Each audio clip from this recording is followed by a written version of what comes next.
अधिकारी शिष्य आरुणि की कहानी देख रहे हैं और इसका नाट्य रूपांतरण हम लोग प्रस्तुत करते हैं। प्राचीन काल की बात है। महर्षि धौम्य के आश्रम में कुछ शिष्य शिक्षा ग्रहण कर रहे थे। आश्रम में रहने वाले शिष्य वहाँ के कामों में भी हाथ बटाते थे। लकड़ी लाना, फल फूल लाना, पानी लाना, ये सब आश्रमवासी शिष्य ही किया करते थे। महर्षि धौम्य के पास धान का एक खेत था। इसी की उपज से आश्रम का काम चलता था। शिष्यगण बारी बारी से इस खेत पर काम किया करते थे। इन कामों में धान बोना, पौधे रोपना, निराई करना आदि शामिल था। महर्षि अपने शिष्यों से पुत्रवत स्नेह रखते थे। शिष्य भी गुरु जी की सेवा मन लगाकर करते थे। इन्हीं शिष्यों में एक था आरुणि।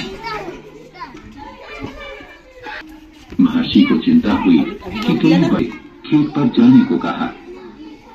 आरुणि जब खेत पर पहुंचा तब संध्या होने वाली थी। आरुणि ने देखा कि खेत की मेड़ में एक स्थान पर दरार पड़ गई है जिसमें से पानी रिस रहा है। उसने दरार में कुछ मिट्टी डाली, लेकिन उससे पानी का रिसना बंद नहीं हुआ। आरुणि ने दरार में कुछ और मिट्टी डाली, पर पानी का रिसाव बढ़ता ही गया। बार बार मिट्टी डालते जाने पर भी पानी का रिसाव बढ़ता ही जा रहा था। इससे मेड़ की दरार चौड़ी होती जा रही थी। अब आरुणि चिंता में पड़ गया। उसे सूझ नहीं रहा था कि वह क्या करे। उसे लगा कि कहीं ऐसा ना हो कि मेड़ टूट जाए और खेत का सारा पानी बह जाए। सहसा आरुणि के मन में एक विचार कौंधा। वह मेड़ के पास इस प्रकार लेट गया ताकि मेड़ की दरार उसकी पीठ से ढक जाए। ऐसा करते ही खेत में से पानी निकलना बंद हो गया।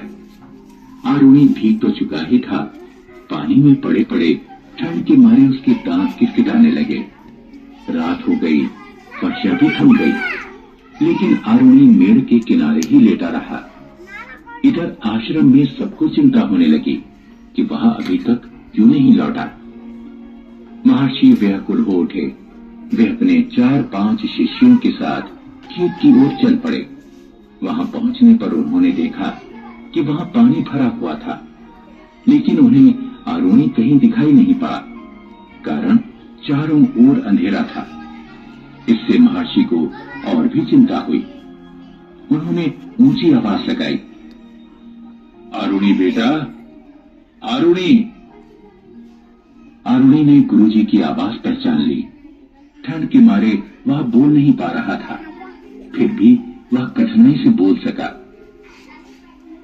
गुरुजी, गुरुजी, मैं यहाँ हूँ, खेत में मेड़ के किनारे लेटा हूँ। महर्षि उधर बढ़े जिधर से आवाज आई थी। मेड़ के पास पहुंचकर जब उन्होंने आरुणि को देखा तो अचंभे में रह गए।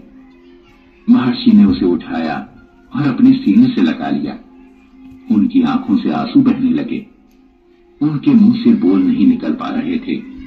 बस वे आरुणि का माथा चूमे जा रहे थे। इतना साहसी था वह छोटा सा बालक आरुणि, और ऐसी थी उसकी गुरु भक्ति।